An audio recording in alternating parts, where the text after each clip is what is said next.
अस्सलामुअलैकुम, good morning to all of you, very warm welcome to सुबह की सोच। मेरे साथ हैं गजल अशरफ, मुझे कहते हैं हसनैन लियाकत, और आज एबीएन के इस प्रोग्राम को और सुबह की सोच को हो चुके हैं 3 साल। 3 साल मुकम्मल होने पे गजल मैं आपको मुबारकबाद और पेश मैं आपको करता देती हूँ खैर मुबारक। एबीएन की सारी टीम को मुबारकबाद पेश करता हूँ। Chairman Ausaf group, chairman ABN news Raja Mehtab Khan साहब को बहुत बहुत मुबारक हो।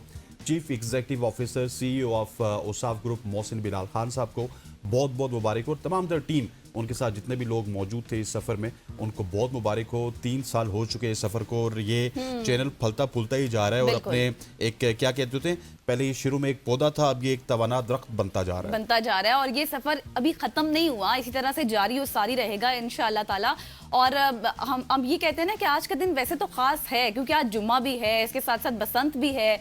लाहौर में काफ़ी जिंदा दिलाने लाहौर रात से सेलिब्रेट करें, लेकिन आज का दिन एबीएन के लिए भी बहुत ज़्यादा खास है। इसलिए खास है क्योंकि आज हम सच, एतमाद, जिम्मेदार सहाफत का एक और कामयाब साल का जश्न मना रहे हैं। और ये इसी तरह से, जैसे मैंने पहले कहा, कि चलता रहेगा, फलता फूलता रहेगा। हम यहाँ आपको नजर आते रहेंगे और ये जितनी भी टीम की काविशें होती हैं, मेहनत होती है, लगन होती है, शायद हम यहाँ बैठकर आपको डिलीवर कर रहे होते हैं, लेकिन हमारे पीछे भी बहुत सारे लोग होते हैं जो हमारे साथ साथ चल रहे होते हैं। बिल्कुल ऐसे। और खवातीन वज़ार, जिस तरह अभी पीछे वाले लोगों की तो बात करते हैं, लेकिन अभी यहाँ पे एक डिस्कशन हो रही थी। कुछ लोग कह रहे थे कि हमें 2 साल हो गए, कुछ लोग कह रहे थे कि हमें 1 साल हो गया, गजल को यहाँ पे 2 साल हो गए, कुछ लोग यहाँ पे आएंगे जिनको अभी 6 महीने हुए। अच्छा, मुझे यहाँ पे अच्छा, मैं आपसे यही पूछने वाली थी कि आप तो लॉन्चिंग टीम के साथ मुझे यहाँ पे 3 साल भी नहीं हुए, मुझे 3 साल और 3-4 महीने हो चुके हैं यहाँ पे। और मैंने तो वो वक्त भी देखा कि हर दूसरे दिन हम कहते थे आज लॉन्च हो जाएगा एबीएन, आज ये हो जाएगा, वो हो जाएगा, करते करते करते करते फाइनली 6 फरवरी 2023 का वो दिन था जब एबीएन न्यूज़ लॉन्च हुआ था। और वो बड़ा एक तारीखी दिन था हम सब के लिए, और एक जो ख्वाब था ना उसको हमने तकमील पे पहुंचाया था। और वो 3 महीने की मेहनत थी, यकीन माने गजल। मैं सुबह 9 बजे आता था, हालांकि मेरा क्या काम है एंकर का, ये प्रोडक्शन टीम का काम होता है, डायरेक्टर न्यूज़ का काम होता है, डायरेक्टर प्रोग्रामिंग का, लेकिन हर शख्स ने इतनी मेहनत की कि सुबह में 9 बजे आता था, रात 3-3 बजे तक हम ऑफिस में रहते। बिल्कुल आप सही कह रहे हैं कि हमारे साथ, हम तो आपको सिर्फ स्क्रीन पर नजर आते हैं ना, हमारे पीछे भी बहुत सारे लोग होते हैं जिनकी ये मेहनत होती है। जैसे हसनैन ने कहा, तो हसनैन ने खुद भी काफी डबल ट्रिपल काम किए हैं, प्रोडक्शन का काम भी किया, एंकरिंग का काम भी किया, स्क्रिप्ट राइटिंग का काम भी किया। और मुझे मैं इस लॉन्चिंग के 1 साल बाद एबीएन को मैंने ज्वाइन किया था, और मुझे अब यहाँ पर 2 साल और कुछ माह ऊपर हो चुके हैं। लेकिन जो 2 साल का सफर था वो यकीन माने कि बहुत अच्छा। बिल्कुल ऐसे। और आज सोशल स्टोरीज करनी है आपने? नहीं जी, आज सोशल स्टोरीज कर लें या ना करें? मैं समझता हूँ खवातीन आजाद, सोशल स्टोरीज हम करते हैं, लेकिन सोशल स्टोरीज किन लोगों की वजह से करते हैं? एक तो अपने प्रोड्यूसर साहब की वजह से करते हैं, एक अपने कंटेंट राइटर की वजह से करते हैं। तो वो दोनों आज ऊपर नहीं बैठे हुए बल्कि हमारे साथ हैं। तो अक्सर हम नाम लेते हैं, हमाद का नाम, सईद का नाम, साद का नाम, अंबर का नाम, बहुत नाम आपने सुने होंगे। तो हमारे साथ जी आज हमारी टीम मौजूद होगी। सोशल स्टोरीज हम नहीं करेंगे। एक तरफ होंगे साद आ जाइए प्लीज, और दूसरी तरफ होंगे हमारे प्रोड्यूसर जनाब सईद साहब। वेलकम टू ये 2 शख्सियात ऐसी हैं जो कि हमारे प्रोग्राम को बेसिकली डिजाइन करते हैं। साद के तारुफ अगर हम करवाते चलें तो साद हमारे कंटेंट राइटर हैं, स्क्रिप्ट राइटर हैं, कंटेंट प्रोड्यूसर भी आप इनको कह सकते हैं। तमाम तर कंटेंट ये आज भी इन्होंने लिखा है। हमारे पास जो पेजेस है ना, ये सारे पेजेस इनके लिखे हुए हैं। अच्छा, लकीली मैंने रात को 11:45 में इनको कॉल की, एक इनका जानने वाला मुझे मिला। अच्छा। तो मैं सोचूं पता नहीं सोया होगा, तो कहता है नहीं अभी तो मैं आपका स्पोर्ट्स वाला सेगमेंट रेडी करूं, इसके बाद 3 सेगमेंट और हैं। सो ये मेहनत करते हैं साथ साथ। और उसके साथ जी सईद साहब हमारे साथ मौजूद हैं। सईद साहब कौन है जी? सईद साहब हमारे प्रोड्यूसर हैं। और एक तो होता है ना सीनियर प्रोड्यूसर, एक होता है उसके साथ वाला प्रोड्यूसर जो सारे काम करता है। हाँ, और उसकी मेहनत हम शायद नहीं उस तरह से बयान कर सकते कि बैकबोन होती है, आप ये कह सकते हैं।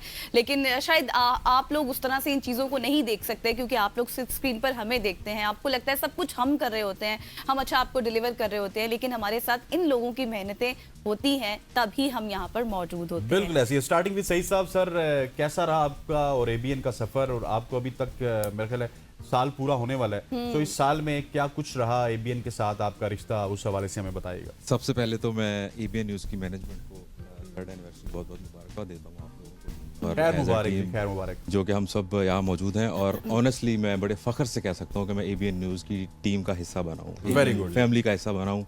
और अब तक तकरीबन मुझे 11 महीने हो चुके हैं इस फैमिली का हिस्सा बने हुए।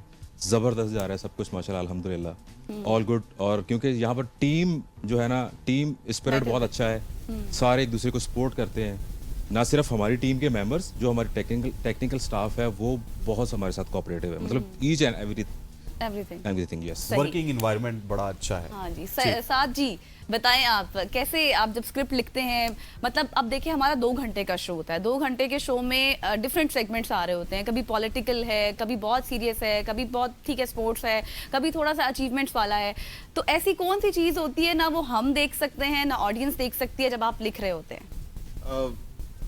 देखिए, जब मैं काम करता हूँ, यूजुअली स्टार्ट करता हूँ, तो सबसे पहले तो ऑब्वियसली ये होता है कि सबकी सजेशन होती है, मतलब एंकर की सजेशन होगी, प्रोड्यूसर की सजेशन होगी, तो एक टॉपिक हमें सजेस्ट किया जाता है कि यार ये टॉपिक है जो हमने जिस पे आज बात करनी है। ठीक है। Difficult part is to get the research actually, क्योंकि जो भी आज आपको पता है आजकल एआई का दौर है, तो जो भी हम कंटेंट लिख रहे हैं, for example if I talk about social stories, तो सोशल स्टोरीज में क्या है कि बहुत सारा ऐसा कंटेंट है जो हमें नहीं पता कि यार क्या चीज़ सही है, कौन सी गलत है। तो जो ड्यू डिलिजेंस होती है ना, वो करना आई बिलीव सबसे डिफिकल्ट पार्ट होता है। एंड अदर देन दैट, अगर वो चैट जीपीटी यूज नहीं करते आप? ऑनेस्टली बहुत सारे लोग बात करते हैं चैट जीपीटी यूज करते हैं, नहीं करते। Honestly I do use chat GPT, but not for writing content, but for research purposes. क्योंकि समटाइम्स ऐसा होता है कि मुझे कुछ ऐसी चीजें जो नहीं मिल रही, but when I talk to chat GPT या when I write into it, तो क्या है वो मुझे उसके लिंक्स प्रोवाइड करता है, उसकी चीज़ें प्रोवाइड करता है। तो ऑब्वियसली अब एआई बना है हेल्प करने के लिए। चलो यार छोड़ो ये एआई और चैट जीपीटी और कंटेंट की बात, Serious जिस हो तरह गए हमने इनके साथ बात की थी। एबीएन के साथ आपका सफर अभी कैसा तक रहा? ABN के सुख साथ की आप- सोच में आपका सफर कैसा रहा? मुझे तकरीबन 8 महीने होने वाले हैं इस शो को ज्वाइन किए हुए। एंड ऑनेस्टली जब से मैं पहला दिन था आया था मैं, एंड ऑनेस्टली उस दिन से आज तक मुझे कभी ये फील नहीं हुआ कि यार मैं किसी टीम का पार्ट हूँ। मुझे फील होता है कि यार मैं किसी फैमिली का पार्ट हूँ। मतलब हसनैन भाई, गजल, सईद भाई, हमाद भाई, अंबर, मतलब they are all they make me feel like family. ठीक है। और ऑब्वियसली जब भी छुट्टी होती है, कभी आप बीमार हो जाओ, तो कभी ऐसा फील नहीं होता यार कि वो कवर नहीं करेगा या वो तो वो चीज़ मुझे बहुत अच्छी लगती है कि यार फैमिली का पार्ट हूँ मैं। एंड बाय द वे जो 3rd एनिवर्सरी हमारी, सबको बहुत बहुत मुबारक हो, आपको भी बहुत खैर मुबारक। अच्छा सर, वो आपने कल एक वीडियो इन्होंने लगाई थी व्हाट्सएप पे, वो आपने देख ली? वो मैंने देख ली। ये क्या वो मिमिक्री सबने करते देख रहते हैं आप? वो जरा मिमिक्री सबको करके दिखाए ना जरा। वो मैं करने की कोशिश करता हूँ, लेकिन हसनैन भाई आपसे ज़्यादा अच्छी नहीं मैं कर सकता, क्योंकि आप में जो टैलेंट है ना वो मुझ में नहीं है। तो मैं कर दूंगा, लेकिन आपको भी फिर कुछ ना चले कुछ परफॉर्म पहले करना मेरी पड़ेगा। डिमांड पूरी करें, फिर मैं आपकी डिमांड पूरी अच्छा, वो क्योंकि सनी पाजी बड़े वायरल है आजकल, Yes. तो उनकी आवाज़ में मैंने करने की कोशिश की थी, नहीं, बड़ी अच्छी की तो थी। वो कह रहे थे ना आवाज़ कहाँ तक जानी चाहिए, तो मैं कहता हूँ कि अच्छा, ये केक खा रहे थे एबीएन की उस वक्त सेलिब्रेशन? जी बिल्कुल। वो ये था कि आज एबीएन न्यूज़ की 3री एनिवर्सरी है, अच्छा, इसकी आवाज कहाँ तक जानी चाहिए? दिल्ली तक जानी चाहिए। कहाँ तक? दिल्ली तक जानी चाहिए। और ऑनेस्टली स्पीकिंग इसकी आवाज दिल्ली तक ही इस वजह गई से भी होगी। जाती है कि ABN news is very popular in Kashmir region. तो कश्मीर का सबसे बड़ा अखबार किसी और को नहीं, ओसाफ ग्रुप को कहा जाता है। कश्मीर की आवाज किसी और को नहीं, एबीएन न्यूज़ को कहा जाता है। तो डेफिनेटली जो आवाज कश्मीर तक पहुंचती है, तो वो एक दरिया पार, सरहद पार भी पहुंचती होगी। इसीलिए तो हमारे चैनल जब ये मार्का हक हुआ तो तब भी बैन कर दिया गया था बैन कर दिया। यूट्यूब आप पर। क्या कह रहे थे जी? कौन सी फरमाइश करनी है आपने? आप देखिए परफॉर्म करके भूल जाते हैं ये लोग। मिमिक्री ये ऊपर से हमसे जो है ना- एक्सपेक्ट कर रहे होते हैं कि हम पूरे 2 घंटे इनकी बोलते रहे और उनकी बातें भी सुनते रहे। का वेट कर रहा हूं। यस, अच्छा, आप भी अगर कुछ हमाद साहब, ये इन्होंने एक कुछ गुजारिश की perform थी, कर दें। इन्होंने एक गुजारिश की थी कि अगर मैं सेलिब्रेट आज आप करेंगे मौलाना तारक जमील साहब की मिमिक्री करें, ओहो, और उनके- एनिवर्सरी उनके फैंस नाराज ना हो जाए। नहीं, वो नहीं होते, वो खुश होंगे। हमाद साहब, नहमदहु व नुसल्ली अला रसूलिहिल करीम। मेरे भाइयों, आज एबीएन न्यूज़ की 3री सालगिरह है। मेरी बेटी गजल को, मेरे बेटे सईद और साद, आप सबको मुबारकबाद हो। हमारे इस चैनल के मैनेजमेंट को मुबारकबाद। बड़ा तरक्की है एबीएन न्यूज़ में, कह दो सुभान अल्लाह। चलो जी। Thank you so much, thank you Saad, thank you so much Saad and thank you so much Saeed. आप इसी तरह से हमारे साथ चलते रहें, अच्छा अच्छा काम करते रहें और हमें भी सपोर्ट करते रहें और हम आपको भी सपोर्ट करते रहेंगे। यकीनी तौर पर आप दोनों का काम बहुत अच्छा है माशाल्लाह से। Thank you so much. सही साहब, आप ऊपर जाएंगे, जब तक आप ऊपर पहुंचते हैं यहाँ पे अंबर आएंगे, उसके बाद हमें हमाद ज्वाइन करेंगे। Thank you so much for coming. ख़वातीन आज़ाद टीम में बहुत सारे लोग हैं, उनको भी हमने आपके साथ मुलाकात करवाना है। और कुछ ऐसे लोग भी हैं जो कि शायद आपको स्क्रीन पे तो नजर नहीं आते। सारे लोग आपको स्क्रीन पे नजर नहीं आते, स्क्रीन पे हम नजर आते हैं, लेकिन बैक एंड पे एक पूरा टीम वर्क होता है। अगर टीम नहीं होगी तो ये काम भी मुमकिन नहीं होता। बिल्कुल ऐसे है। अंबर साहब, कैसे हैं आप? अंबर आ जाएं। आज तो बिल्कुल आज इस तरह लग रहा है 12-5 पे जाना है आपने इसके बाद। कैसे हैं आप? कैसे आप अंबर?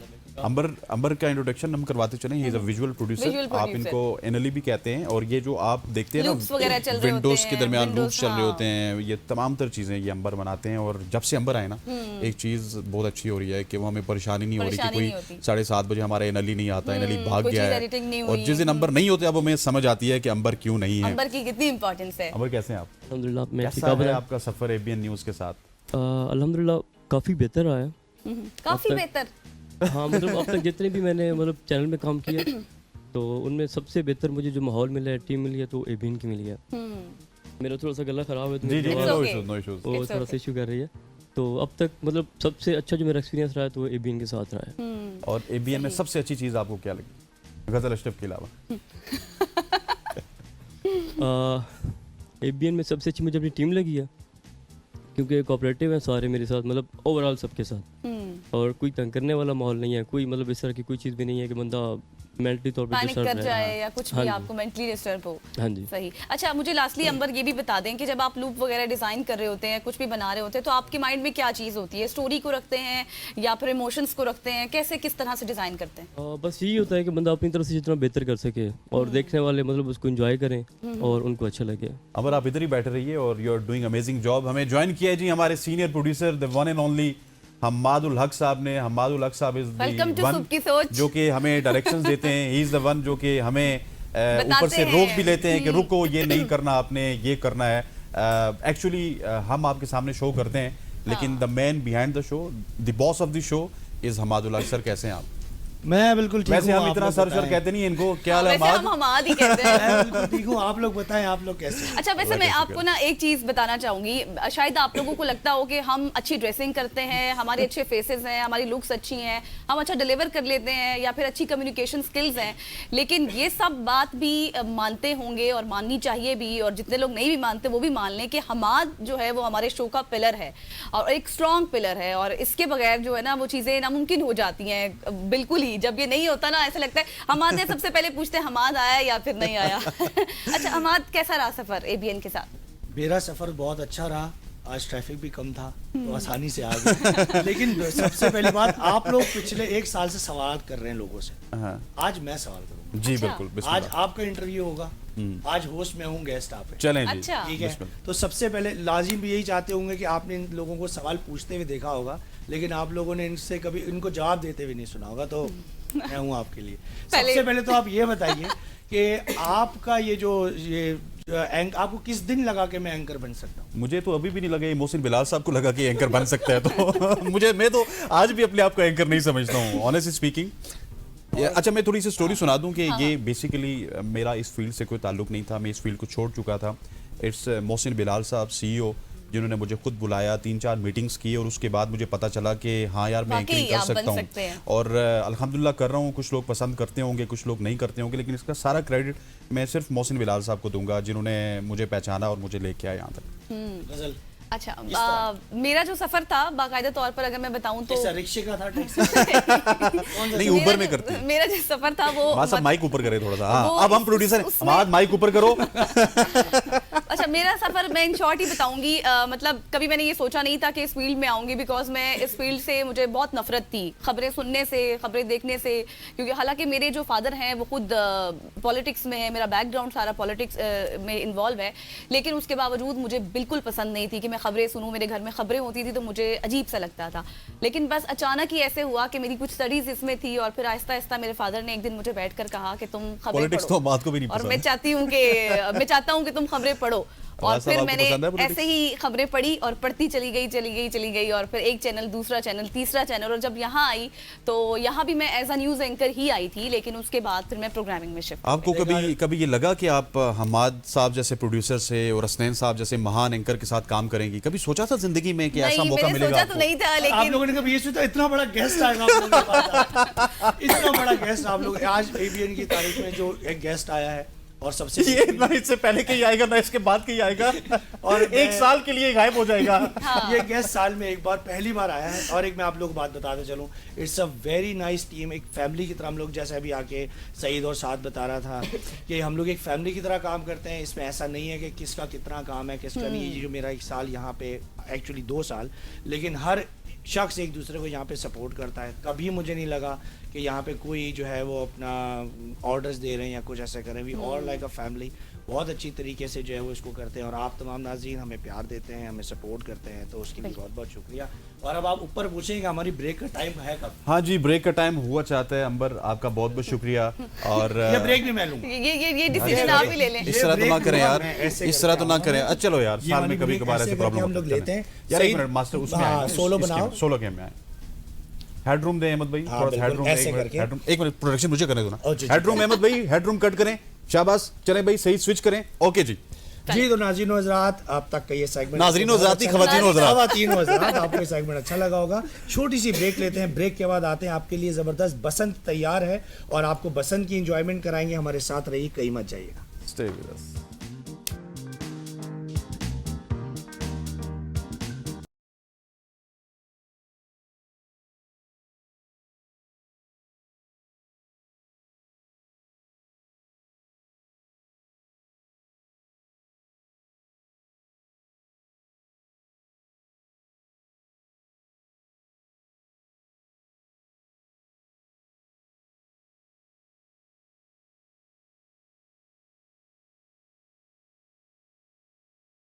Welcome back after break. और आपको पता है कि आज का दिन खास तो है ही, क्योंकि हम एबीएन की एनिवर्सरी भी मना रहे हैं, लेकिन इसके साथ और भी खास दिन है। क्यों? क्योंकि आज बसंत है।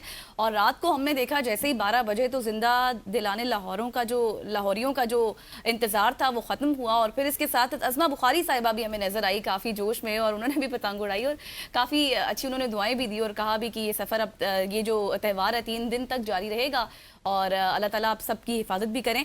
और आपको पता है कि अब ये बसंत का त्यौहार है और इस त्यौहार का आगाज़ भी हो चुका है और लाहौर भर में जोशो खरोश भी पाया जा रहा है। हर तरफ पतंगों, गुड्डों और डोर की गूंज सुनाई दे रही है। बसंत के पेश नज़र शहरियों ने अपनी छतों पर ताज़ीनो आराइश शुरू कर दी है। रंग बिरंगे झंडे, पतंगे और सजावट ने छतों को खुशियों का मरकज़ बना दिया। और दूसरी जानिब रिश्तेदारों की बात की जाए, दोस्त अहबाब की बात की जाए, तो वो भी खातिर तवाज़ो के लिए घरों में लजीज पकवानों की भी तैयारियां कर रहे हैं। कहीं कबाब बन रहे हैं, कहीं बारबेक्यू हो रहा है, कहीं बिरयानी की खुशबू आ रही है और कहीं मिठाइयों और रिवायती बसंत डिशेस का एहतमाम किया जा रहा है।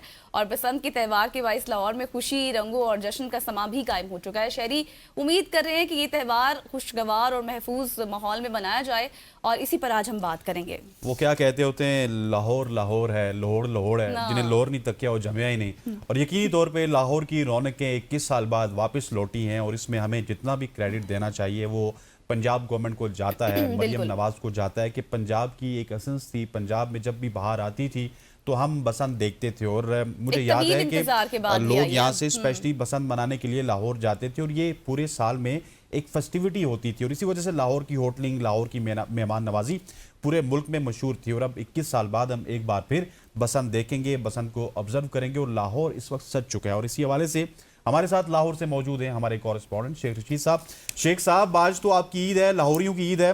बताइएगा कि सबसे पहले कितनी पतंग आपने अपने कटवा ली है और इस वक्त आप कहाँ पे मौजूद हैं और लाहौर में किस तरह का समा आप देख रहे हैं इस वक्त? जी, मैं इस वक्त मोची गेट में मौजूद हूँ। मोची गेट पाकिस्तान की सबसे बड़ी होलसेल मार्केट है, जहाँ से 1 फरवरी से जो है वो गुड्डा, गुड्डियाँ और पतंगे जो हैं और जो डोरा है उसकी फ़रोख्त का सिलसिला जारी है। आज भी शहरियों की, लाहौर के शहरियों की, जिसमें केपीके के लोग मौजूद हैं, सिंध से लोग आए हुए हैं, बलूचिस्तान से आए हुए हैं, पंजाब के मुख्तलिफ शहरों से जो लोग आए हुए हैं वो आज भी मोची गेट में डोरा और पिन्ने की ख़रीदारी के लिए मौजूद है। मगर चूँकि सारी रात, गुज़श्ता रात जो है वो पतंगबाजी होती रही, जिससे ताहाल दुकानें बंद हैं। मगर शहरी जो है, जो बसंत के शौकीन हैं, जो इस जुनून में मुब्तला है, वो इस बात का इंतज़ार कर रहे हैं कि जैसे ही दुकानें खुलें और वो डोरा भी ख़रीदें और पतंगे भी ख़रीदें। और इस वक्त मोची गेट अगर आप मेरे पीछे देखें तो आपको रश नज़र आएगा, सारी सार नज़र आएंगे, लोगों का जुनून नज़र आएगा। लोग जुनून में इस कदर मुब्तला हैं कि गुज़श्ता रात अभी 12 बजे थे, 12 बजे से पहले ही और शहर के मुख्तलिफ मुकामात पर पतंगबाजी का सिलसिला शुरू हो चुका था। और सारी रात लाहौर के शहरियों में, जिसमें पंजाब के लोग भी मौजूद थे, पूरे पाकिस्तान के लोग भी मौजूद थे, उन्होंने भरपूर अंदाज में, आपने ये बात बिल्कुल सही फरमाई कि ईद का समय है, बल्कि ईद से भी ज़्यादा जोशो खरोश और जुनून, चूँकि 20 साल के बाद सही। अच्छा, तकरीबन शेख ये रशीद साहब, बसंत मुझे दोबारा ये आई बताएं है। कि, और चूंकि अच्छा। आज की जो जेन जी है जी। उसने तो बसंत नहीं देखी हुई, मगर इस वक्त जेन जी जो है, जो यंग जनरेशन है, वो भरपूर अंदाज में जो है वो बसंत का त्यौहार मना रहे हैं। और गुज़श्ता रात की अगर बात करूं तो सही। अच्छा, मुझे अगर जी, आप जी। सुन पा रहे हैं शेख रशीद साहब, तो मुझे ये बताइएगा, एक तो सिक्योरिटी के कैसे इंतजामात हैं, दूसरा आपके अकब में देखा जा रहा है काफी लोग भी नजर आ रहे हैं और वो आपको मुसलसल देख भी रहे हैं, जरा उनसे भी हमारी बात कराएं और उनसे भी पूछें वो कैसे बसंत मना रहे हैं, अभी तक कैसा उनको जोशो खरोश है। हाँ जी, मैं आपकी बात करवाता हूँ जी। बसंत कैसी मनाई? सर मैं बताता हूँ आपको बसंत कैसे मनाए हम। बसंत क्या मनाए, हम यहाँ पे आए हैं सुबह 6 बजे के आए हुए हैं हम, ठीक है। यहाँ पे गुड्डे वगैरह लेने के लिए गुड्डा पता किया अंदर से वो कह रहे हैं 130 का गया नहीं, 400-500 कम दे नहीं रहे हैं, ठीक है। डोर लेने आए हुए हैं, कोई डोर मिल नहीं रही हमें, हम कैसे करें आप बताएं हमें, इसे कैसे पसंद करते हैं। कैसा रहा रात को तो फिलहाल अभी हमने इतना नहीं किया था, ठीक है। तो देखा है माशाल्लाह काफ़ी था रात को और अच्छा भी लगा है कि 20 साल बाद बसंत आई है। फिर हमने 20 साल देखा तो नहीं, खैर मेरे जो है ना दोस्त 4-5 साल बाद जो मैं खुद देखने लगा हूँ बसंत को, ठीक है। और पहली दफ़ा बसंत मना रहा हूँ मैं, तो मुझे बहुत खुशी हुई है, ठीक है। और मेरी सबसे हमारी ये गुजारिश है कि जो है ना डोर मेहरबानी करें कि डोर बहुत महंगी है। हमने अब डोर पूछी भाई से वहाँ से, ठीक है, वो 42,000 के बता रहे हैं 3 पे नेम, तो 42,000 हम कहाँ से लाएं आप बताएं हमें, ठीक है। तो मेहरबानी आपकी, तो हमसे गुजारिश है मरीम नवाज से बहुत बहुत ज़्यादा कि डोर हमारे लिए कम करें, ठीक है। और बाकी जितने भैया हैं आप खुद उनसे पूछ सकते हैं क्या हालात हैं। जी आप बताइएगा कैसी? जी सर, सुबह के आए हुए हैं, रात को तो बहुत हल्ला गुल्ला हुआ है इधर, और रात के गुड्डे इधर शॉर्ट हैं, सुबह से दुकानें बंद हैं, और जिसके पास पड़े हैं वो कह रहा है 600 रुपये का है, 700 रुपये का, 800 रुपये का है। इस वजह से परेशान है इस वक्त, अभी तक गुड्डे नहीं मिल रहे, तो हम खड़े हुए हैं इधर, कह रहे हैं थोड़ी देर में दुकानें खुलेंगी तो इंशाल्लाह गुड्डे मिलेंगे, और जिसके पास पड़े हैं वो 600, 700, 800 से कम नहीं दे रहा।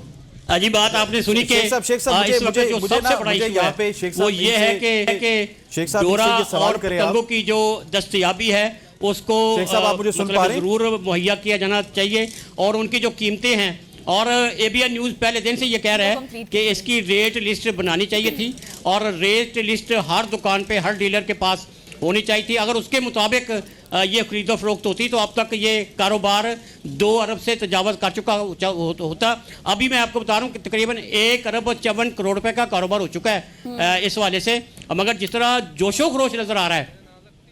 अच्छा शेख साहब, मुझे ये पूछना है इन सब से जो आपके अकब में लोग मौजूद हैं कि ठीक है डोर नहीं मिल रही, पतंग नहीं मिल रही, लेकिन जो रात 12 बजे से एक्टिविटी लाहौर में जारी है, उस एक्टिविटी के हवाले से कितने ज्यादा पॉजिटिव हैं तमाम तर नौजवान? बहुत एक्टिव, बहुत, मैं जैसे मैंने पहले अर्ज किया ना कि जुनून होता है दोस्तों में, यंग बिल्कुल यंग जनरेशन में, जेन जी में। आप सर लोगों के अगर तासुरात जा रही है ना, लोगों के तासुरात हमें जानने हैं कि इस एक्टिविटी के हवाले से सबसे पूछिए, छोड़िए पतंगों को, डोर को, जो एक समा है ईद का उसको हम एंजॉय करना चाहते हैं। सर बताइएगा ईद का समय कैसे एंजॉय कर रहे हैं? कोई नहीं, गुजारे कर रहे हैं हम जैसा दवाई है, ये तो महंगाई तो बहुत ज़्यादा है। हम फैसलाबाद से 20 साल के बाद ये त्यौहार आया है और इसको कैसा महसूस कर रहे हैं, कैसा एंजॉय कर रहे हैं? 20 साल के बाद तो आया ज़रूर है, पर एंजॉय का मकसद हमारा पूरा नहीं हुआ। हम ना डोर मिल रही ना गुड्डा है, जो 43,000 के दे रहे हैं, 43,000 रुपये का दे रहे हैं, ठीक है ना। इतना बजट कहाँ से लाए, माड़े लोग हैं, हमारी आमियत है। जो तावा गुड़ा है वो दे रहे हैं 700 का दे रहे हैं, 700 का गुड़ा दे रहे हैं यार। अच्छा, तो जहाँ अब ये ईद का समय है ना, वहाँ काफी नहीं, असल में मसला प्रॉब्लम प्रॉब्लम ये है कि शेख साहब जगह पे मौजूद है जहाँ पे थोड़े गुड्डे से लोग खरीदे जा रहे हैं और डोर खरीदी जा रही है। अगर यही नौजवान थोड़ा सा अक्लमंदी कर लेते और कुछ देर पहले वहां से जाके खरीद लेते या 2-4 दिन पहले खरीद लेते तो इनको ये प्रॉब्लम ना होता। डेफिनेटली इस वक्त लाहौर में ईद है और ये जो लोग वहां पे खड़े हैं ना, ये जिस तरह हम बचपन में पटाखों के लिए खड़े होते थे ना, पटाखे हम नहीं कह रहे मिल रहे थे, होते पटाखे नहीं मिल थे, रहे। स्पेशली उनके जज्बात की अक्कासी शेख साहब ने भी की, उन्होंने भी की है। शेख साहब आपका बहुत बहुत शुक्रिया, thank you so much for joining us. Sheikh Rashid साहब लाहौर से मौजूद थे। थोड़ा सा ये है कि अब जो नौजवान थोड़े से जज्बाती है ना, मरियम नवाज साहिबा से गुजारिश है कि उनके लिए भी थोड़ा सी रियायत कर दें, उनको भी रिलीफ दे दें, थोड़ी सी कीमतें अगर अब कम मरियम कर दी नवाज जाए आगे गुड्डे तो नहीं भेज सकती ना। नहीं ये भेज आपको- सकती, लेकिन हिदायत जारी ये कर हमारी सकती हैं। कौम को रियलाइज करना होगा कि उन्होंने गुड्डे और डोर नहीं बेचनी है, ये हमने ठीक होना है। हाँ। अगर उनकी जानिब से लेकिन वो अभी ये बजट ऐलान की किया बात गया, कर रहे थे हाँ, ना, 43,000 47,000 का बजट नौजवान कहाँ से लाएं, तो ये थोड़ा सा ये लेकिन है ये कि जखीरा अगर अंदोजी की वजह से है। नहीं, वो ये है कि अब थोड़ा सा अगर इस पे काबू पा लें, थोड़ी सी रियायत कर दें आज के दिन के लिए, उन दुकानदारों को भी कह दें कि थोड़ा सा रिलीफ दे दो। वही ना, ये बच्चे कह रहा हूँ भी कि ये हमने enjoy सोचना कर है, लेंगे। ये दुकानदारों ने सोचना है, ये पब्लिक ने सोचना है, ये कम्युनिटी ने सोचना है। गवर्नमेंट की जानिब से अगर एक चीज हो गई है, आपको एक त्यौहार मिल गया है, तो उसको हमने वही जिस तरह मैं और आप रमजान की बात करते होते ना, डबल हो जाता, सब कुछ उस तरह चले यहाँ नहीं पर करना लेते हैं जी एक छोटी सी ब्रेक, वापस आते हैं, स्टे विद अस।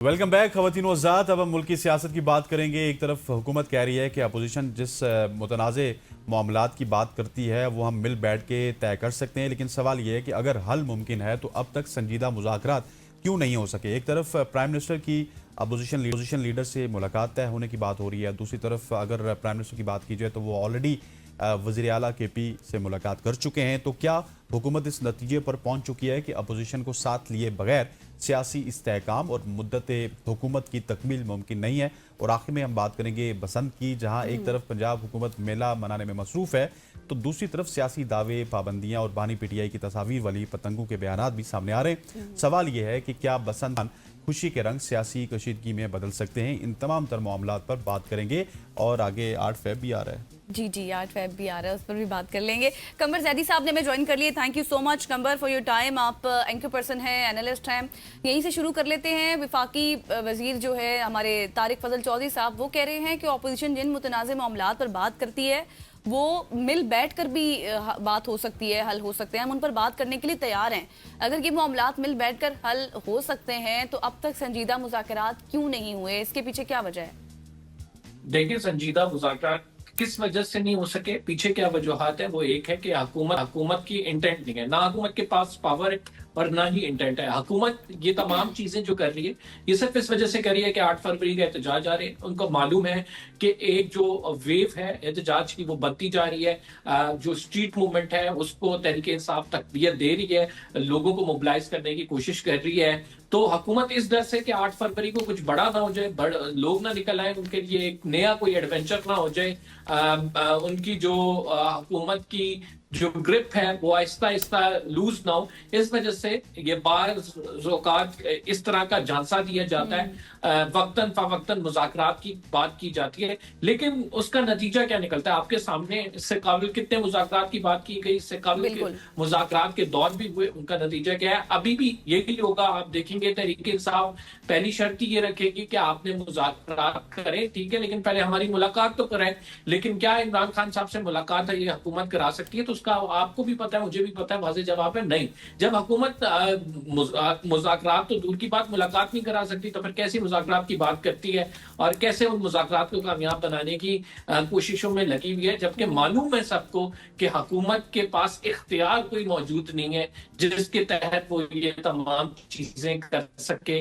और यही तरीके अच्छा, मुझे ये बताइएगा, इसी रिलेटेड मैं एक सवाल करना चाहता हूँ कंबर आपसे कि हम ये देख रहे हैं कि राना सनाउल्लाह साहब ने तो कह दिया कि प्राइम मिनिस्टर की अपोजिशन लीडर के साथ मुलाकात तय होनी है, लेकिन अभी दिन, वक्त या फिर जगह के बारे में हतमी बात नहीं हो सकी। सो हमने देखा है पहले उनकी KPK के CM से भी मुलाकात हो चुकी है। तो क्या हुकूमत ये समझ चुकी है कि अपोजिशन से बेहतर ताल्लुकात के बगैर सियासी इस्तेहकाम और हुकूमत की जो मुद्दत है उसको मुकम्मल नहीं कर सकते?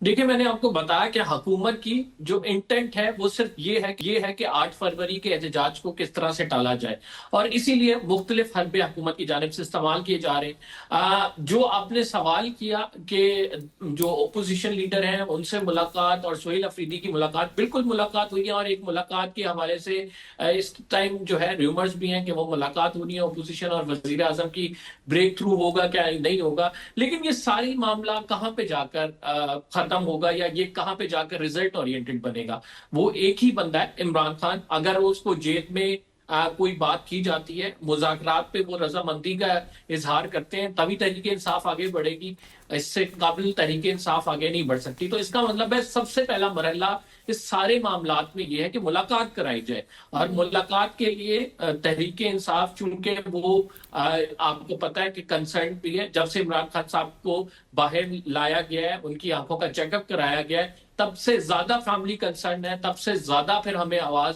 नजर आ रही है, तरीके इंसाफ कह रही है कि आप हमारी मुलाकात तो करें।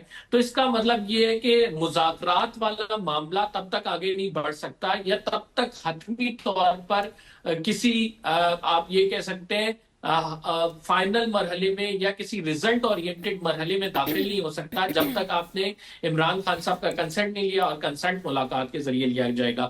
तो अभी जो चीजें नजर आ रही हैं आपको, वो बड़ी स्लो पेशरफ्त है उसमें। महमूद खान अचकज़ई ये कहते तो हमें नजर आते हैं कि इस भंवर से वो पीटीआई की कश्ती को निकाल लेंगे, लेकिन प्रैक्टिकली देखें उनके पास क्या सोल्यूशन मौजूद है। सिर्फ एक सोल्यूशन ये है कि वो हुकूमत जो है रजामंद हो जाती है, तहरीके इंसाफ की रजामंद हो जाती है, तो बड़ा मरहला ये आ जाता है कि इमरान खान साहब को कैसे रजामंद किया जाए। और फिर इस तमाम मामले में दो फरीक नहीं है, तीसरा फरीक एस्टैब्लिशमेंट भी है। तो अब इस सारे मामले को देखा इस नजर से जा रहा है कि अभी लग ऐसा रहा है कि सिर्फ ये जो आपको हवा बनती हुई मुज़ाकरात की नजर आ रही है, ये सिर्फ 8 फरवरी की वजह से है।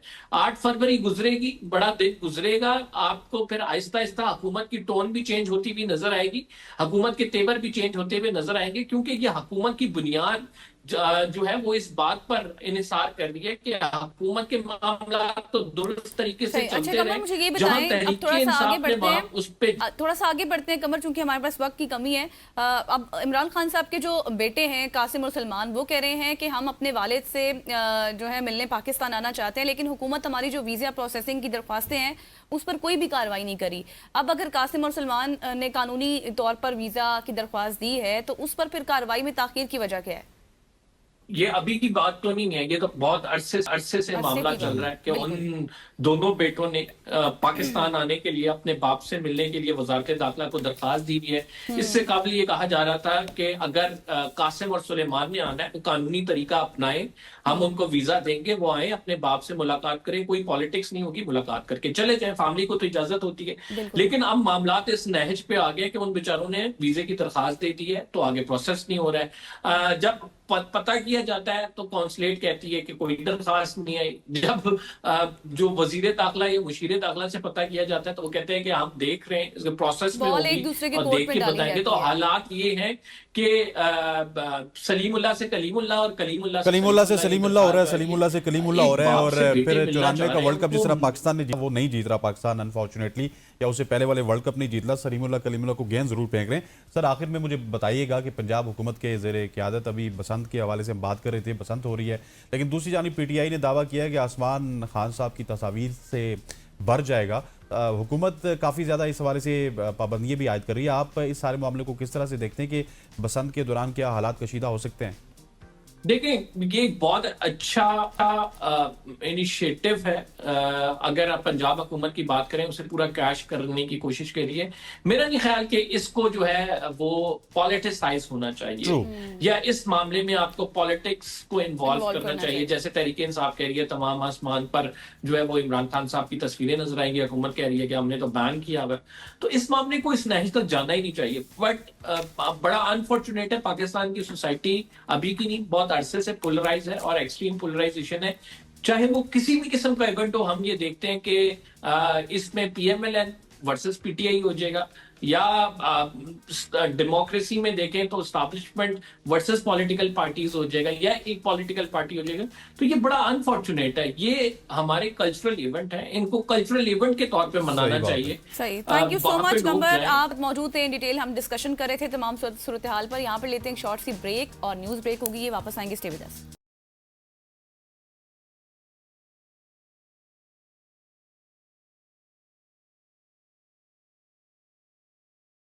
वेलकम बैक खवातीन वज़ात। एक तरफ आजकल सबके ज़ुबान पे है एबीएन की एनिवर्सरी, लेकिन दूसरी जानिब है $1 मिलियन क्वेश्चन कि क्या पाकिस्तान इंडिया के साथ मैच खेलेगा या नहीं। 15 फरवरी को कोलंबो में होने वाले मैच से पाकिस्तान गवर्नमेंट ने खेलने से इनकार किया था, उसका बाइकआउट का ऐलान किया था। अभी तक पाकिस्तान क्रिकेट बोर्ड का ऑफिशियल वर्जन नहीं आया, लेकिन अभी भी बैकडोर डिप्लोमेसी जारी है, निगोसिएशंस जारी हैं। कुछ लो और कुछ दो पे मामलात होंगे। क्या पाकिस्तान अपना मैच खेलेगा या नहीं खेलेगा, इन तमाम तर सवालात के जवाबात जानेंगे। हमारे साथ मौजूद हैं पाकिस्तान के साबिक फास्ट बॉलर रहे हैं, साबिक क्रिकेटर रहे हैं, साबिक टेस्ट क्रिकेटर रहे हैं, अब्दुल रऊफ खान साहब। Sir thank you so much for joining अस। खान साहब, इससे पहले कि हम क्रिकेट के हवाले से बात करें, आप माशाल्लाह से एबीएन न्यूज़ का शुरू से हिस्सा हैं। आप हमारे प्रोग्राम्स में शामिल भी होते रहे हैं, चाहे वो स्पोर्ट्स के प्रोग्राम हों या फिर करंट अफेयर्स के प्रोग्राम हों। आज हमारा चैनल अपनी 3री सालगिरह बना रहा है। आप इस हवाले से क्या पैगाम देंगे हमारे नाजरीन को भी, और आपका कैसा एक्सपीरियंस रहा? जी, मेरी तरफ से एबीएन न्यूज़ को बहुत बहुत मुबारक हो। और जिस तरीके से एबीएन न्यूज़ ने अपना सफ़र शुरू किया और जिस न्यूट्रल तरीके से जर्नलिज्म की है, तो मेरा ख्याल है कि बहुत ही एक खुशगवार इजाफा था पाकिस्तान के मीडिया हाउसेज में। और मुझे उम्मीद है कि आगे भी इनका ये सफ़र कामयाबी के साथ जारी रहेगा। अच्छा, अब थोड़ी सी अब क्रिकेट पे बात कर लेते हैं। हमने सर माजी में देखा है कि जब भारत भी कोई बड़ा फैसला करता था तो अपनी हुकूमत का सहारा लेता था, लेकिन अब जब पाकिस्तान की जानिब से बायकॉट का फैसला है तो बजट गिट्स की बातें हो रही हैं, वो भी शुरू हो गई। फिर आईसीसी की जानिब से मुमकिन पाबंदियों का भी जिक्र हो रहा है। इसकी क्या वजह नजर आ रही है? देखिए, मेरा ख्याल है कि जो अल्टीमेट डिसीजन होगा वो तो आपको नेगोशिएशन पे जाना पड़ेगा और दोनों को ही बैठना पड़ेगा और आपस में एक पॉजिटिव मुज़ाकरात का ट्रेंड सेट करना पड़ेगा। क्योंकि जिस तरीके से इंडिया ने हाईजैक किया हुआ इंटरनेशनल क्रिकेट काउंसिल को और जिस तरीके से मनमाने तरीके से वो धौंसर धांधली से अपना सिस्टम वहाँ पे चला रहा है, तो इसको किसी ना किसी ने चैलेंज करना था। काफी अरसे से पाकिस्तान ये फील कर रहा था कि शायद जो मदर ऑर्गेनाइजेशंस हैं क्रिकेट की, ऑस्ट्रेलिया है या इंग्लैंड है, न्यूजीलैंड है, ये इसको चैलेंज करेंगे, इसकी बर्तरी को या इसका जो एक मैनिपुलेट कर रहा था जो आईसीसी को, मगर किसी ने आवाज बुलंद नहीं की। मगर जब मीडिया ने बहुत ज्यादा एक लिमिट एक्सीड कर दी है, फॉर एग्जांपल के एक तो स्पिरिट ऑफ द गेम को उन्होंने इसको मजरू किया, उसके बाद फिर जो रूल्स एंड रेगुलेशन है जिनको खुद वो फॉलो करवाता रहा, फिर जब छोटे कंट्रीज की बारी आई बांग्लादेश जैसों की तो उनको फॉलो नहीं कर सका, और फिर पाकिस्तान के मामले में भी उन्होंने काफी ज्यादा पेशरफ्त दिखाई है। तो अब पाकिस्तान ने जो चैलेंज दिया इंटरनेशनल क्रिकेट काउंसिल को, तो उसके बाद ये बैकफुट पे जा चुके हैं और इनके खिलाफ अब पूरी वर्ल्ड ऑफ जो क्रिकेट है उसमें आवाजें उठना शुरू हो गई हैं।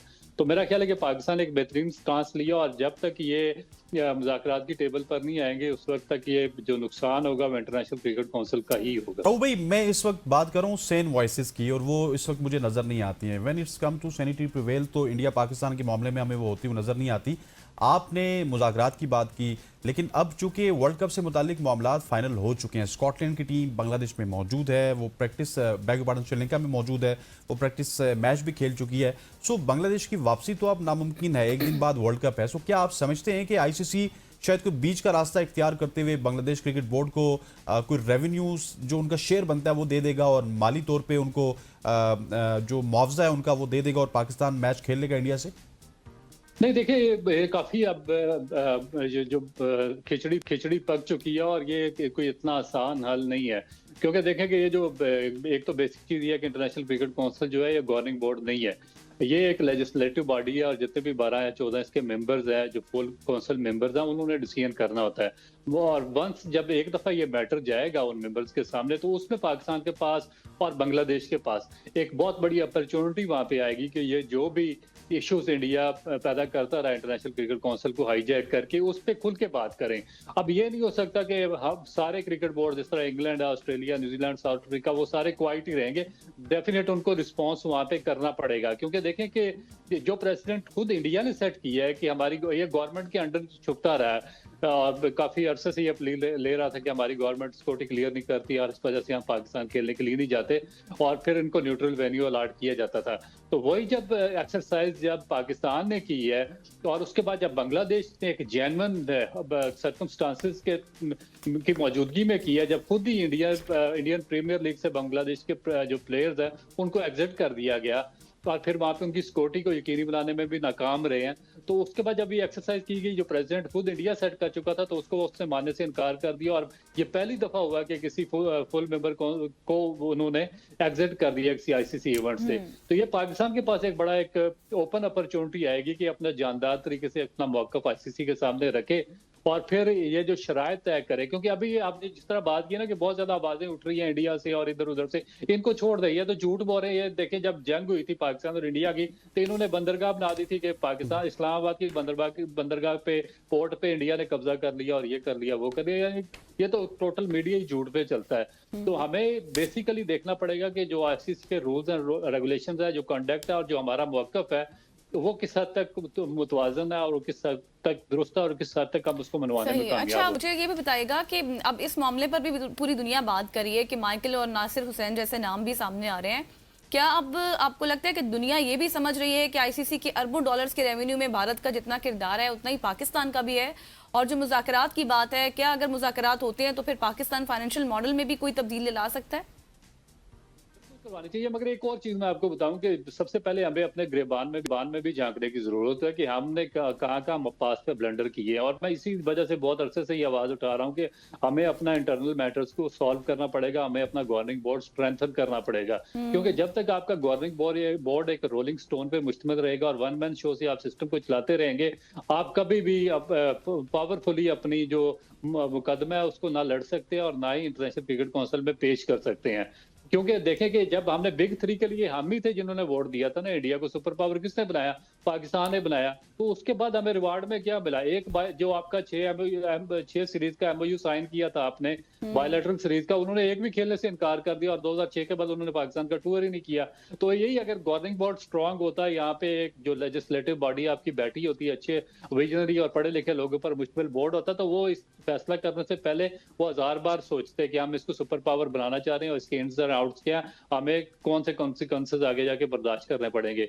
तो ये बेसिक चीज है कि हमें सबसे पहले अपने आप को स्ट्रांग करना पड़ेगा, फिर आगे जाके देखना पड़ेगा। ठीक है। अच्छा, मुझे ये भी बताइएगा कि अगर लेट्स सपोज अब मुज़ाकरात की टेबल पे बात आती है, नेगोशिएशंस डेफिनेटली होंगी, श्रीलंका भी इंटरवीन कर चुका है, तो आपके ख्याल में पाकिस्तान क्रिकेट के पास वो कौन कौन से ऐसे नुकात हैं जिनके ऊपर वो बात करेगा और डिक्टेट करने की कोशिश करेगा आईसीसी को? देखिए, बेसिकली तो यही है ना कि ये जो चैलेंज किया पाकिस्तान है, ये जो सुप्रीमेसी है इंडिया को, उसको हमें अपना मौक़िफ़ बाकी ममालिक के सामने रखना पड़ेगा कि भाई ये इशू ये है कि एक तो बायलैटरल सीरीज पाकिस्तान और इंडिया दोनों एक तरफ जाएंगे, पाकिस्तान को भी कोई प्रॉब्लम नहीं होगा, पाकिस्तान इंडिया जाएगा जो जा ही रहा। इंडिया को कोई सिक्योरिटी थ्रेट नहीं है, इसको भी पाकिस्तान आना चाहिए। दूसरा, जो बायलैटरल सीरीज काफी अरसे से नहीं हुई है, और फिर जो वर्ल्ड टेस्ट चैंपियनशिप है जिसमें इंडिया बाकी तमाम टीमों के खिलाफ मैचेस खेलता है, पाकिस्तान के खिलाफ क्यों नहीं खेलता है? तो ये दो चीजें। फिर उसके बाद आईसीसी का जो शेयर आप देखेंगे, $250 मिलियन एक मैच से आईसीसी अर्न कर रहा है पाकिस्तान और इंडिया के, और ब्रॉडकास्टर और जो दूसरे ये जो आपके लाइसेंसेस हैं या जो दूसरे आपके मीडिया हाउसेज हैं, वो इतना पैसा कमा रहे हैं, तो पाकिस्तान क्यों शेयर कम ले रहा है? ये पाकिस्तान की जो टीम है उसकी जो वैल्यू है वो बाकी जो इंग्लैंड या ऑस्ट्रेलिया की वैल्यू है उससे कम नहीं है। अगर ज्यादा नहीं है तो कम भी नहीं है, तो फिर इसको शेयर भी उनके बराबर ही मिलने चाहिए। तो इसमें ये मेरा ख्याल है कि ये और फिर जो छोटे मालिक हैं जिस तरह बांग्लादेश है और बाकी कंट्रीज है, जिस तरह अभी बांग्लादेश ने सफर किया सीरियसली, तो ये भी उनके भी मुफादात पाकिस्तान सामने रखेगा कि उनको भी साथ लेके चलना चाहिए। उन पर भी आरसीसी का जो कोड ऑफ कंडक्ट है उसी तौर पे लागू होना चाहिए जिस तरह इंडिया या ऑस्ट्रेलिया या इंग्लैंड पे लागू होता है। तो ये डिस्क्रिमिनेशन है जो स्मॉल कंट्रीज की, वो नहीं होनी चाहिए।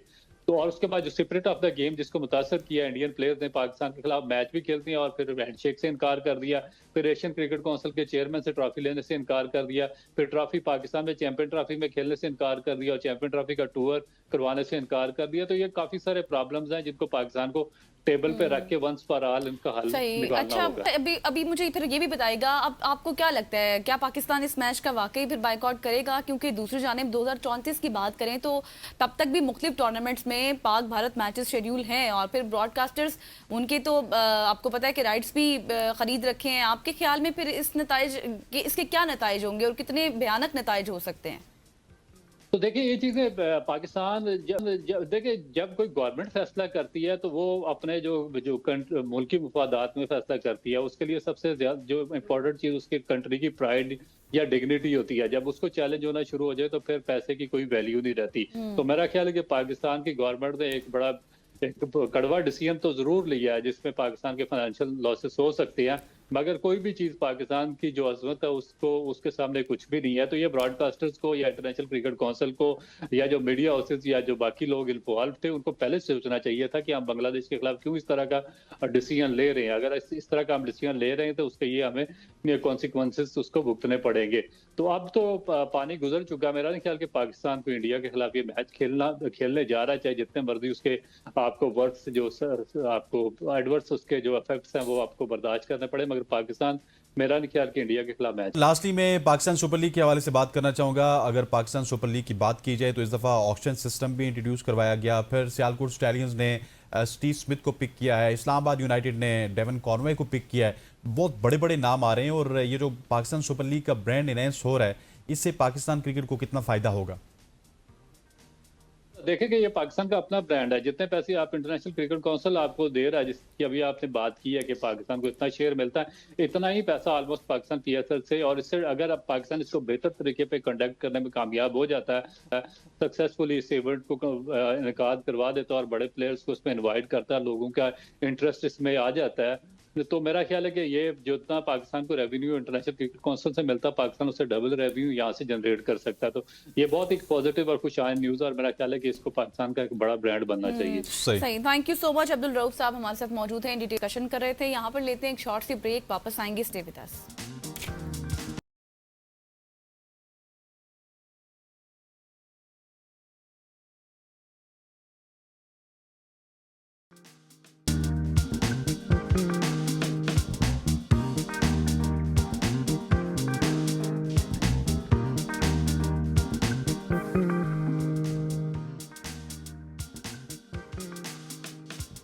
Welcome back after the break. और आज हम एक ऐसे मसले पर बात करने जा रहे हैं जो कुछ बच्चों की पैदाइश के वक्त दरपेश होता है, और वो है क्लेफ्ट लिप और क्लेफ्ट पैलेट। मतलब इसका क्या मतलब है? अब आसान तरीके से अगर मैं आपको समझाऊं तो वो बेहतर तरीके से हमारे साथ मौजूद होंगी डॉक्टर साहिबा, वही समझाएंगी।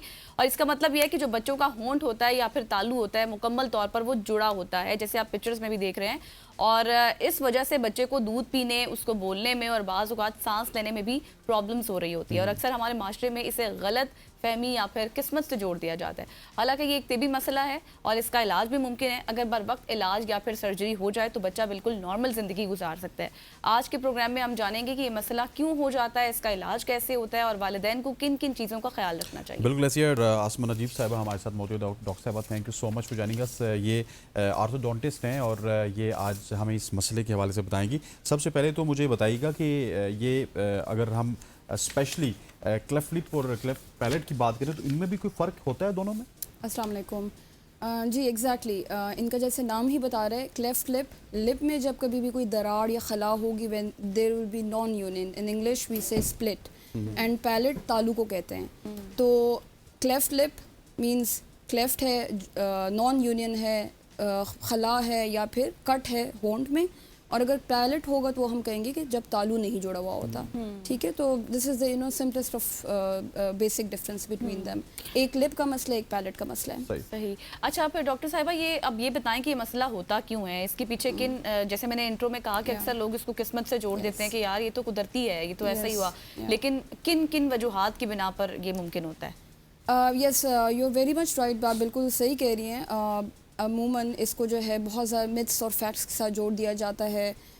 माँ की बहुत सारी the blame is put on wholly owned the mom और द माँ के ऊपर, लेकिन ये मल्टी फैक्टोरियल है, यानी कि किसी एक स्पेसिफिक वजह को हम नहीं ब्लेम कर सकते हैं। ज़्यादातर इसमें जो रोल है वो जिन्याती यानी कि जेनेटिक्स है, यानी कि किसी पेरेंट्स को अगर है तो उसमें ज़्यादा चांसेस है कि उनकी औलाद में से, इनके बच्चों में से किसी को भी होगा।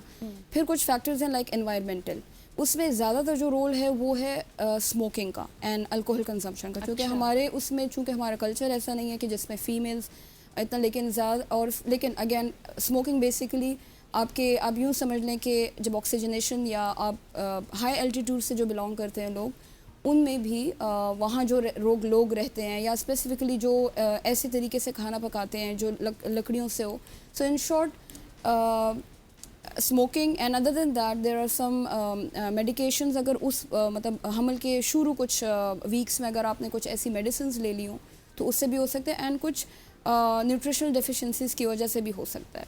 अच्छा डॉक्टर साहब, बहुत सारे लोग ये कहते हैं कि बस ये इसकी किस्मत ख़राब थी, फिर वो बच्चा है वो जब बड़ा होता है, जवानी पे पहुंचता है, वो उसी तरह से अपनी सारी ज़िंदगी गुजारता है। लेकिन अब मुझे ये बताइएगा कि क्या इसका इलाज मुमकिन है, और क्या अगर कोई भी बच्चा है जो इस तरह से पाया जाए, जो हमें माएँ देख रही होंगी, तो वो कितनी उम्र के अंदर अंदर उसका इलाज करवा लें ताकि वो बिल्कुल ठीक हो जाए? इसका बिल्कुल इलाज मुमकिन है, और द बेस्ट इज़ द बर वक्त, यानी कि जब इसकी वो हो जाए तशख़ीस, यानी कि डायग्नोसिस हो जाए, जो कि आजकल एडवांस तरीक़ों की वजह से वो प्री नेटल यानी कि बच्चे की पैदाइश से पहले ही माँ को बता दिया जाता है। एक there used to be a time कि जब बच्चा पैदा हो तब तक बच्चे को, माँ को नहीं पता कि whether my child is having, मेरे बच्चे को कोई मसला है कि नहीं है, ख़ासकर क्लेफ्ट लिप एंड पैलेट को लेकर। और जब बच्चा पैदा होता था और जब माँ देखती थी कि मतलब लिप जो है कटा हुआ है या तालू जो है वो कटा हुआ है, तो साइकोलॉजिकली वो एक्सेप्ट नहीं कर पाती थी। तो अब जो ट्रीटमेंट है वो it begins right from before the birth of the child, and उसमें मैटरनल या आप कह लें कि पेरेंट्स की काउंसलिंग आती है, एंड जेनेटिसिस्ट भी इसमें इन्वॉल्व होते हैं। फिर जब बच्चा पैदा हो जाता है उस वक्त right referrals, by that I mean के जिस शोबे का वो डोमेन है उसको आप रेफ़र ज़रूर करें, क्योंकि sometimes what happens is this के for example if a certain doctor they don't have the awareness और the importance of a certain technique that is involve, जो कि फिर obviously if I am an orthodontist और मेरे पास अगर कोई patient कोई रेफ़र करता है doctor right after the birth, तो फिर वो हम एक राइट फ्रॉम द बर्थ उनका इलाज जो है मुमकिन है। और अगर वो स्टेप स्किप कर जाएँ और पेरेंट्स नहीं अपने बच्चे को ले जा सकें, तो डेफिनेटली आउटकम्स में यानी कि इलाज के रिजल्ट्स में जो है ना फिर वो प्रॉब्लम्स आते हैं। After 1 month 2 months 3 months, how much time? First few weeks में ही। For few weeks? Yes. हो जाती है सर्जरी इतने छोटे बच्चे की? यस, सर्जरी एंड उसकी भी ना पूरी वो है लाइक आप कह लें कि स्टेप बाय स्टेप है। जब बच्चा पैदा होता है तो शुरू में जैसे It's a long process. Yes right from the birth till adulthood हमारी ज़बान में 18 साल की उम्र को कहते हैं। इनका कुछ ना कुछ, चूँकि क्लेफ्ट लिप एंड पैलेट के जो पेशेंट्स होते हैं, जो बच्चे होते हैं, वो उनके सिर्फ एक डोमेन में मसला नहीं होता। They will be having problems related to feeding, they will be having problems related to speech, they will be having audiology सुनने के एस्पेक्ट से। फिर जब उनके दांत आने होते हैं वो भी अफेक्ट हुए थे। तो अगर पूरी टीम हो, यहाँ तो उस तरह से अभी इतना वो नहीं है रुझान पाकिस्तान में, लेकिन in UK and in America there are cleft team for that, and पूरी like it's not just one man show. उसमें स्पेशलिस्ट ऑर्थोडोंटिस्ट का रोल होता है, उसमें जिस काउंसलर का रोल होता है, उसमें पीड्स का यानी कि बच्चों का। जो जिस शोबे का स्पेशलिस्ट है वो उसमें बेस्ट वो दे सके। और ये 18 साल तक कितनी सर्जरियाँ होती हैं, डिपेंड करता है? यस, सो इसमें लिप की सर्जरी भी इन्वॉल्व है, ठीक है, यानी कि it begins with moulding, and जो कि स्पेशलिस्ट ऑर्थोडोंटिस्ट का काम होता है। उसमें जो तालू होता है उसको, उसमें जो गैप होता है गोल ये होता है उस गैप को कम से कम किया जाए जब नॉन सर्जिकली, ठीक है। इसलिए इसे हम कहते हैं नेज़ो मींस नेज़ो एल्वेओलर मोल्डिंग, क्योंकि वो बच्चा उस वक्त अभी पैदा हुआ होता है, तो जितने भी आपके जॉज या जो हड्डियाँ होती हैं वो नरम होती हैं, so they can easily be moulded. तो वो एक अप्लाइंस होती है जिसे हम नेज़ो एल्वेओलर मोल्डिंग अप्लाइंस कहते हैं, नैम, और वो उस गैप को कम करती है। तो सो फिर हम जब व्हेन वी सी कि अच्छा नाउ सफिशिएंटली गैप बंद हो गया या कम हो गया, तो फिर हम रेफरल बनाते हैं टू द क्लेफ्ट सर्जन कह सकते हैं, या फिर प्लास्टिक सर्जन। प्लास्टिक सर्जन फिर जो है ना सबसे पहले उसकी लिप सर्जरी करेंगे, लिप को जोड़ेंगे, फिर उसके बाद जो है तालू जोड़ा जाता है। फिर इस तरह से लॉन्ग प्रोसेस है। Yes, in every year milestone जो है ना, जिस माइलस्टोन अचीव होना होता है, छोटे-छोटे माइलस्टोन वो अचीव करने होते हैं। यस, तो फिर स्पीच थेरेपिस्ट भी इन्वॉल्व हो जाता है। फिर जब उसके दांत आने लग जाते हैं तो फिर पेडियाट्रिक डेंटिस्ट, तो या अच्छा, ये बड़ी इंपॉर्टेंट बात की आपने स्पीच थेरेपिस्ट की। लेट्स सपोज अगर एक बच्चा है जिसको क्लिफ लिप है या फिर पैलेट है, सो उसकी जो बोलने की सलाहियत है वो किस हद तक मुतासिर होगी? लाजमी है कि सब बच्चों की मुतासिर होगी या फिर कुछ कुछ की मुतासिर होती है? सो अगर लेट्स सपोज बच्चे का क्लेफ्ट बिल्कुल शुरू के एरिया में है, it's just a lip that is involved, so not all children या सारे बच्चे जो है वो एक ही तरह इफेक्ट नहीं होते हैं।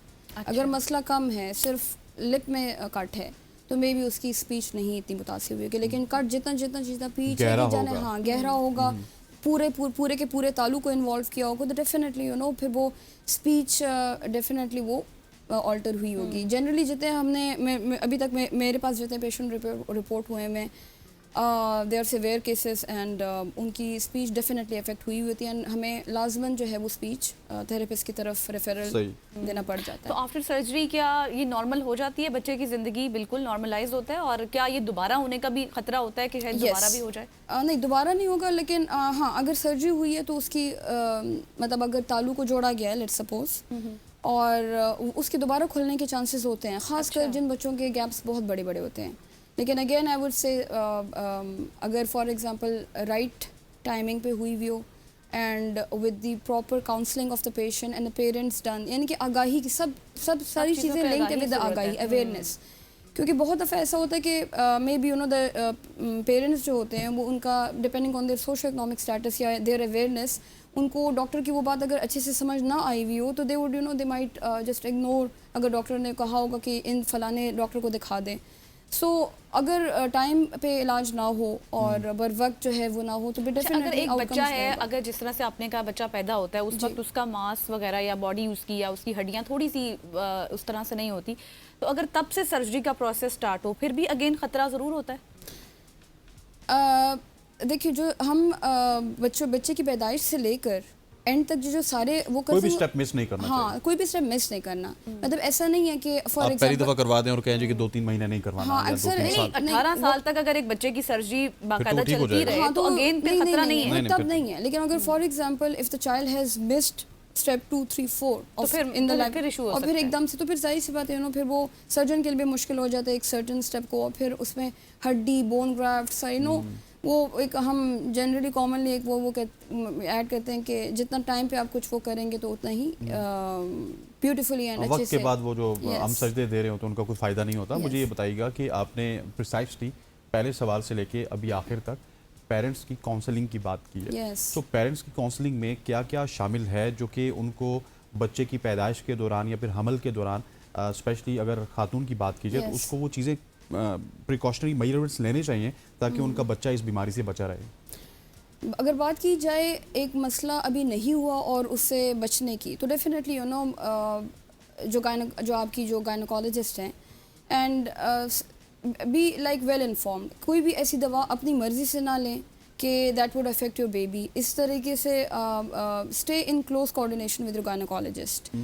अब अगर बात की जाए कि वो डायग्नोस हो गया है, मतलब माँ को पता चल गया है कि यू नो हर baby is having cleft lip and palate, तो फिर जो उस वक्त साइकोलॉजिस्ट का जो रोल है वो ये होता है कि एंड इस तरीके से बाहर में स्पेशलिस्ट नर्स होती है या क्लेफ्ट नर्स कहा जाता है, उनका ये रोल होता है कि वो उनको समझाए कि क्या क्या आपको अपने बच्चे की फीड में किस तरह वो करना है। हाँ, मतलब अब देखिए डेफिनेटली उन बच्चों की जो फीडिंग होती है वो नॉर्मली उस तरह से नहीं हो पाती है जिस तरह से कोई एक नॉर्मल माँ अपने बच्चे को फीड कराती है, तो फिर उसके लिए कुछ स्पेशल फीडर्स आते हैं। तो अगर वो नहीं बताएंगी, उनको खुद से तो नहीं पता चलना। इवन बहुत दफ़ा ऐसा होता है कि हर डेंटिस्ट उनको भी नहीं पता होता कि अच्छा इसके लिए क्लेफ्ट के लिए कोई स्पेशल बताते हैं।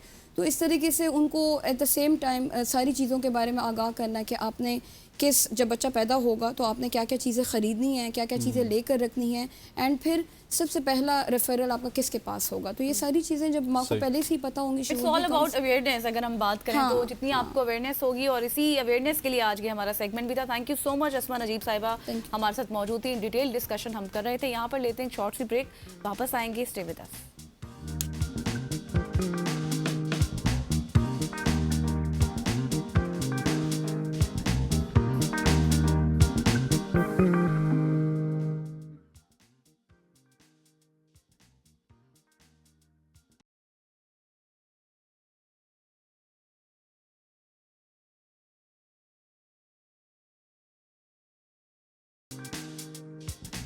वेलकम बैक ख़वातीन हज़रात।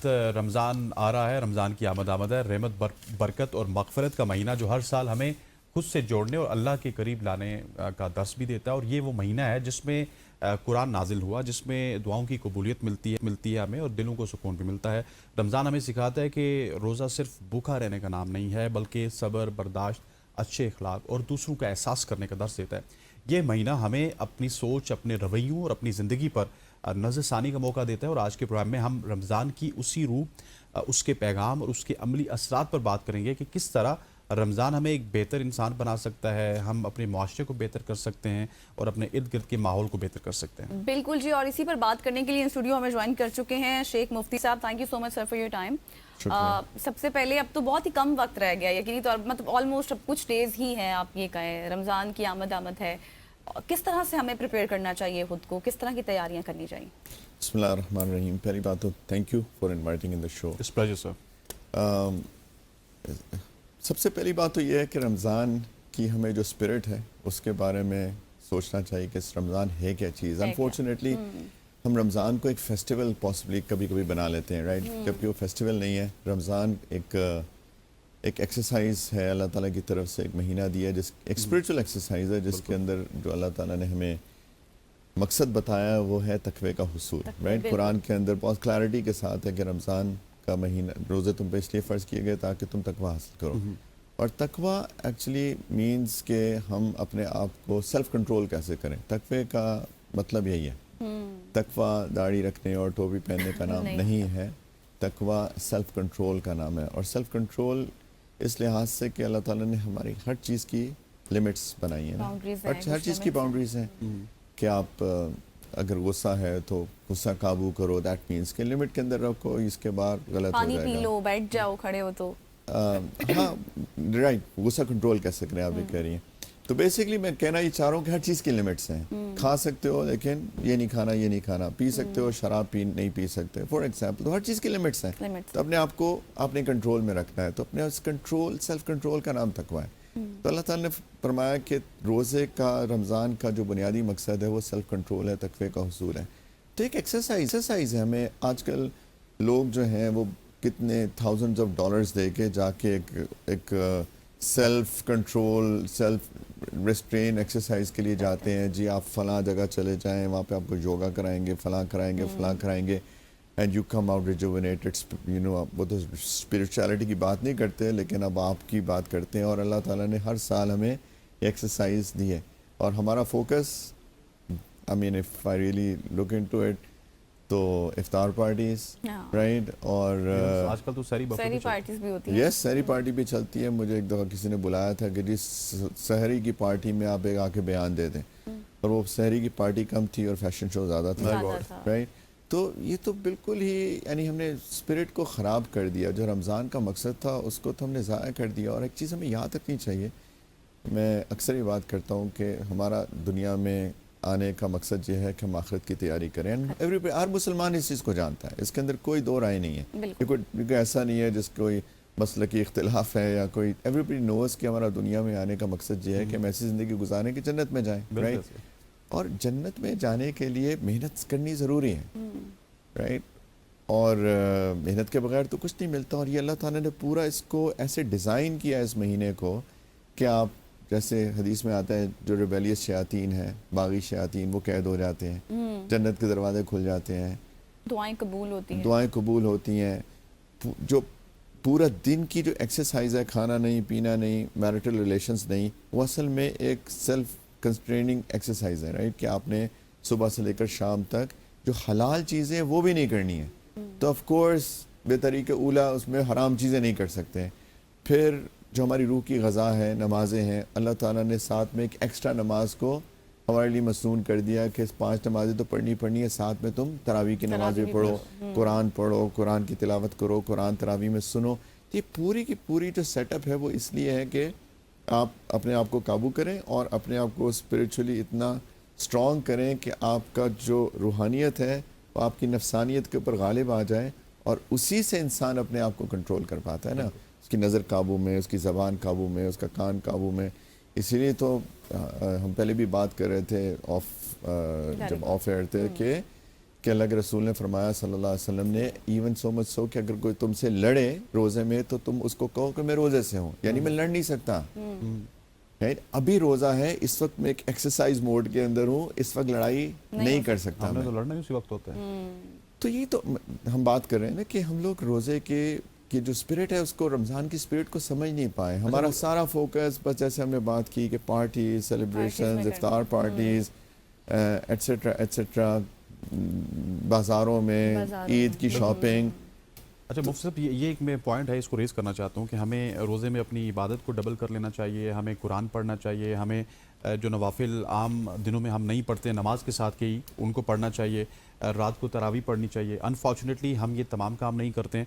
हम सहरी बफ़े खाते हैं, अफ्तारी बफ़े खाते हैं, उसके अलावा रात को हमारी और एक्टिविटीज़ 9 बजे के बाद स्टार्ट हो जाती हैं। हमने दोस्तों के साथ सुबह 4 बजे तक बैठना है, फिर सहरी करके हमने पूरा दिन सो जाना है और दिन में 3-4 नमाजें भी ज़ाया हो जाती है। ये कल्चर हमारे पाकिस्तान में भी इस वक्त प्रिवेल कर रहा है। सो इस कल्चर की किस तरह से हौसला शिकनी करनी चाहिए और कितना इंपॉर्टेंट है इसकी हौसला शिकनी करना? देखिए, हम रिपीट करते हैं इस बात को कि वी नीड टू अंडरस्टैंड कि हमारी ज़िंदगी का मकसद क्या है। ज़िंदगी बहुत कीमती चीज़ है, एक एक लम्हा कीमती है। राइट, ये तो उस दिन पता चलेगा जब अल्लाह ताला भेजेंगे फरिश्ते को कि चलो वापस चलने का वक्त है। कुरान के अंदर बहुत क्लैरिटी के साथ है कि जिन लोगों ने उस दिन की तैयारी नहीं की होगी तो वो कहेंगे रब्बी लौला अखरतनी इला अजलिन करीब, या अल्लाह मुझे थोड़ी सी मोहलत दे दे। राइट, फ़असद्दक़ व अकुम मिनस सालिहीन, मैं इस वक्त सदका खैरात करूँगा, मैं बड़ा नेक बन जाऊँगा, मुझे थोड़ी सी मोहलत। और अल्लाह ताला ने फरमाया कि वलन युअख्खिरुल्लाहु इज़ा जाअ अजलुहा, जब मौत का वक्त आ जाता है फिर कुछ भी नहीं, मोहलत नहीं मिलती है। तो मैं पूरी ज़िंदगी मिली थी इसी मकसद के लिए। ये रियलाइजेशन कि ज़िंदगी का मकसद क्या है, ज़िंदगी का मकसद ये थोड़ी है कि हम पार्टीज़ करें और सारी रात जागें और दिन को सोएं, और यानी ये तो कोई भी कौम तरक्की नहीं कर सकती अगर हम थोड़ी देर के लिए इस्लामी उसूलों को साइड पर रख दें। आप किसी भी तरक्की याफ्ता मुल्क के अंदर चले जाएं, सुबह बाज़ार 8 बजे खुलता है, 5-6 बजे बंद हो जाता है। मुफ्ती साहब आपने बिल्कुल दुरुस्त फरमाया, और ये चीज़ हम देखते हैं, अभी हमने जितनी चीज़ों पर बात की ना, एक्चुअली हम सारा कुछ ऑपोजिट ही करते हैं, रातों को जागते हैं और इस तरह से। और अच्छा, अभी बात की आपने तरावी के हवाले से, अब मैं चाहती हूँ आप इस पर भी थोड़ी सी रोशनी डालिएगा। अक्सर लोग तरावी को इतना नहीं अहमियत देते, नहीं पढ़ते, अगर पढ़ेंगे भी तो 1-2 पढ़ेंगे और कहेंगे बस ठीक है, हमने अपनी हुज्जतें ले आते हैं, बस ठीक है, पूरी कर ली, बात खत्म हो गई। इस पे भी थोड़ी सी रोशनी डालिएगा और समझाइएगा कितना ज़रूरी है ये। देखिए, एक एक सजदे में अल्लाह का कुर्ब मिलता है। एग्जैक्टली, कुरान में भी है कि सजदा करो और अल्लाह का कुर्ब हासिल करो। हदीस में भी आता है, सही हदीस में, कि इंसान अपने रब के सबसे ज़्यादा करीब सजदे की हालत में। तो सजदे की हालत हमें एक्स्ट्रा मिल रही है। देखिए, हमारे दीन की सेलिब्रेशन अल्लाह की याद है। हमारे पास 2 खुशी के दिन हैं, ईद उल फितर और ईद उल अज़हा। राइट, उसके अंदर सेलिब्रेशन के लिए अल्लाह ताला ने हमें क्या दिया है? ईद की नमाज। तो हमारी सेलिब्रेशन अल्लाह की याद है कि अल्लाह ताला ने 5 नमाज़ें फ़र्ज़ की। अल्लाह ताला ने फरमाया एक और नमाज मैं तुम्हारे लिए लाजिम करता हूँ। अब इंसान का ये कि हम तो आज तो सेलिब्रेट करने का दिन है, और अल्लाह ताला ने फरमाया कि नमाज पढ़ो। तो असल में इंसान की जो रूहानी तस्कीन है वो नमाज में है। बेशक अगर इंसान को ये समझ में आ जाए तो हम इस चीज़ के ऊपर शायद डिस्कशन ही नहीं कर रहे होंगे कि तरावी की नमाज कितनी ज़रूरी है। मैं तो अपॉर्चुनिटीज़ की तलाश करूँगा कि वो मेरे पास एक और मौका आ गया। राइट, जितने मौके अल्लाह के रसूल ने फरमाया सल्लल्लाहु अलैहि वसल्लम, सही हदीस है कि मन साम रमज़ान ईमानन व एहतिसाबन गुफ़िर लहु मा तक़द्दम मिन ज़ंबिही, मन क़ाम रमज़ान ईमानन व एहतिसाबन गुफ़िर लहु मा तक़द्दम मिन ज़ंबिही, कि जो रोज़ा रखता है और जो ये तरावी की नमाज़ पढ़ता है, ये जो यानी नमाज के लिए खड़े होने से सबकी मुराद ये तरावी की नमाज, उसके पिछले सारे गुनाह माफ़ कर दिए जाते हैं अगर वो ईमान के साथ पढ़े और इस उम्मीद के साथ पढ़े कि मुझे अजर मिलेगा। यानी हम लुकिंग आउट फॉर कि मैं तरावी की नमाज पढ़ूँ कि अल्लाह की तरफ से मुझे अजर मिलेगा, अल्लाह का कुर्ब मिलेगा। जो उस नीयत से पढ़ता है अल्लाह ताला उसके पिछले गुनाहों का माफ़ कर देते हैं। इतनी बड़ी अपॉर्चुनिटी है, हम क्यों, हमें तो ये होना चाहिए कि मुझे मौका मिले कि मैं कुछ करूँ एज अपोज टू कि मैं ना करूँ। राइट, तो सारी डिस्कशन ही खत्म हो जाती है यहाँ पे अगर रियलाइजेशन और अंडरस्टैंडिंग हो। बिल्कुल ऐसी, और ये मेरा ख्याल है कि ये हर चीज़ को समेटने का महीना है। इसमें जो भी अमाल आप करेंगे उसका आपको दुगना सवाब मिलता है, 10 गुना ज़्यादा सवाब मिलता है। सो हम उसको ज़ाया कर रहे हैं और वो ज़ाया हमें नहीं करना चाहिए। जी, आपकी बात बिल्कुल ठीक है कि हम लोग ऑफ कोर्स सवाब की नीयत से भी करते हैं और ऑफ कोर्स हमको सवाब चाहिए। सवाब का मतलब बेसिकली लिटरली होता है कि कोई चीज़ आपको लौटाई जाए, तो अल्लाह की तरफ से जब हम काम करते हैं कोई अच्छा, तो अल्लाह ताला की तरफ से उस रहमत की सूरत में वो अल्लाह की तरफ से हमें लौटाया जाता है। तो हम अल्लाह की रहमत पे जी रहे हैं, इसे बिल्कुल बिल्कुल ऐसे हम देख रहे हैं अल्लाह की रहमत से, बोल रहे हैं अल्लाह की रहमत से, सुन रहे हैं अल्लाह की रहमत से, हमारा दिल अल्लाह की रहमत से धड़क रहा है। यानी वी लिटरली हर चीज़ अल्लाह की रहमत से, कोई चीज़ अल्लाह की रहमत के बगैर नहीं होती। इवन सो जन्नत भी अल्लाह की रहमत की वजह से ही जाएगी, राइट? तो अल्लाह की रहमत की, मैं बात खत्म कर दूँ बस, कि अल्लाह की रहमत की तलाश हमें होनी चाहिए। सवाब अपनी जगह, लेकिन मैं दोबारा रिमाइंड कराना चाहूँगा कि सिर्फ सवाब की नीयत नहीं, सेल्फ रेक्टिफिकेशन, तकवा, अपने आप को ठीक करना, बिल्कुल इसको हम लेकर चलें, अपने आप को ठीक जगह पे होना चाहिए। मुफ्ती साहब, मुफ्ती तौकीर साहब हमारे साथ मौजूद थे। Sir thank you so much for joining अस। ख़वातीन और हज़रात, आज की सुबह की सोच से इतना ही। मुझे गदर अशरफ और हमारी पूरी प्रोडक्शन टीम को मंडे तक के लिए इजाज़त दीजिए।